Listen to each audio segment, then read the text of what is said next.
During Ramadan, so many of us wake up in the middle of the night for that pre-dawn meal. We call it Sehri or Suhoor. But have you ever stopped to think if it's just about fueling up for a long day of fasting? Well, let's get into it because there is a much, much deeper story here. I mean, it's a totally fair question, right?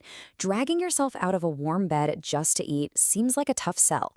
But the real answer goes way beyond just, nutrition. Here's the key thing to understand. Sehri isn't just breakfast before you start fasting. It's really the spiritual launch pad for your entire day of worship. It's what sets the tone, the intention, and the whole purpose right from that very first moment. So here's how we're going to break this down. First, we'll look at the blessings for both your body and your soul. Then we're diving into the spiritual core of the whole practice, seeing how it builds up that inner discipline. And finally, we'll see how this simple meal creates this incredible ripple of empathy. All right, first up, let's talk about a concept that is absolutely central to understanding Sehri. It's this special kind of blessing known as barakah. So, what is barakah? Think of it like a divine blessing, a spiritual power-up. It's this idea that God can infuse something, an action, a meal, with a goodness and an abundance that goes way beyond what you can physically see. It's all about quality over quantity, like a spiritual multiplier effect.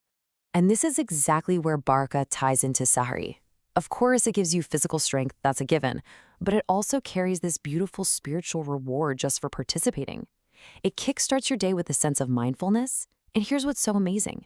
Even just a single date or a sip of water, if you take it with the right intention, is believed to be packed with this blessing. So, we've got the blessing part down, but how does this get to the spiritual core of the practice? Well, it turns out it's not just what you do, it's really when and why you do it.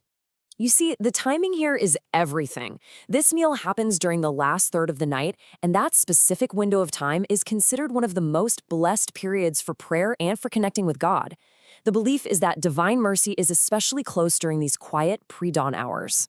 And this leads us to another huge concept, intention, or niyyah. In Islam, the intention behind something is what gives it its real value. So the simple act of waking up and eating is transformed into an act of worship, all because the why is to prepare for the fast, for the sake of God.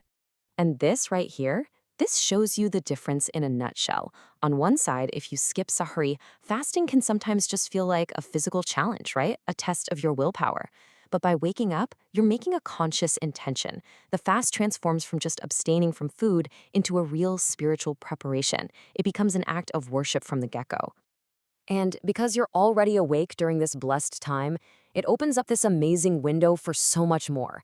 It's this quiet, focused time that's just perfect for personal prayers, for reading scripture, or for simply asking for forgiveness. It's about purifying your heart before the day of fasting has even started. And get this, here's a huge motivator.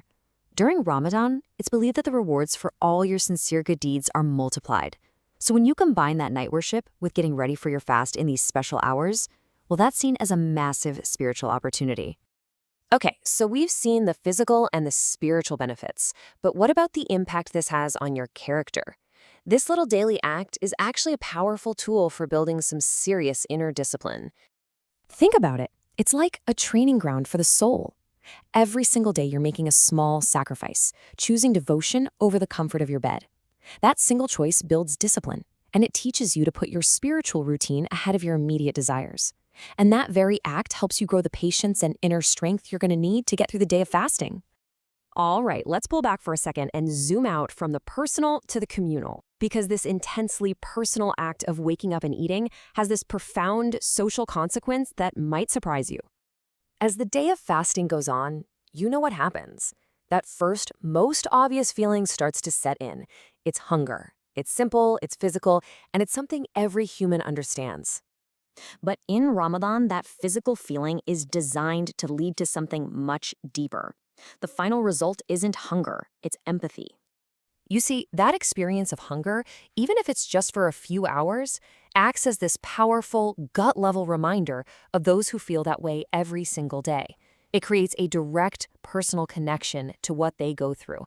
And very often, this is what motivates people to become more generous and to increase their charity during the month. So to bring it all together, this pre-dawn meal is so incredibly multi-layered. You've got the timing, which connects you to a blessed time for worship. You have the action itself, which is preparing for one of the pillars of the faith. There's the mindset of sincerity and devotion. And the outcome?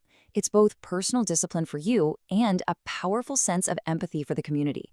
And there's this quote from the Prophet Muhammad that just perfectly highlights its importance. He said it was a key difference, a distinguishing feature of the Muslim fast. It's what makes it unique. So it's not just some helpful tip, it's really part of the fast's identity. Which leaves us with this one last thought to really chew on. What if the real purpose of waking up in the dark isn't just about filling your stomach for the day ahead, but about shaping your soul for the journey ahead?